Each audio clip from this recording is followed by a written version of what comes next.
Gubernur Jawa Tengah Ganjar Pranowo mengunggah sebuah video di Instagramnya. Ia menyapa dua bocah dari dalam mobil. Pak Ganjar, coba di.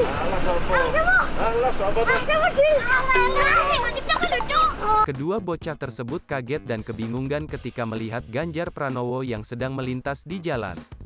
Ganjar lalu menanyakan siapa dirinya dan salah satu anak menjawab, "Pak Ganjar." Namun Ganjar Pranowo tidak mengaku bahwa dirinya Ganjar, yang membuat dua anak tersebut semakin bingung namun tetap mengenalinya. Di dalam video terdengar celetukan dari dua bocah itu menyebutkan, "Pernah lihat di TikTok."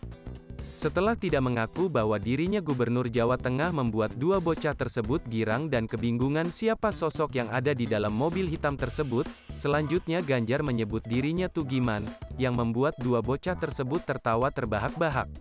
Di akhir video Ganjar Pranowo memberikan sebuah hadiah, entah apa isinya. Namun kedua bocah tersebut tampak senang.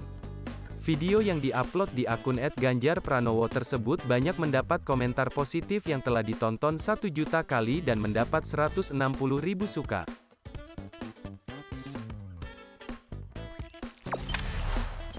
Jangan lupa subscribe, share, komen, dan like ya!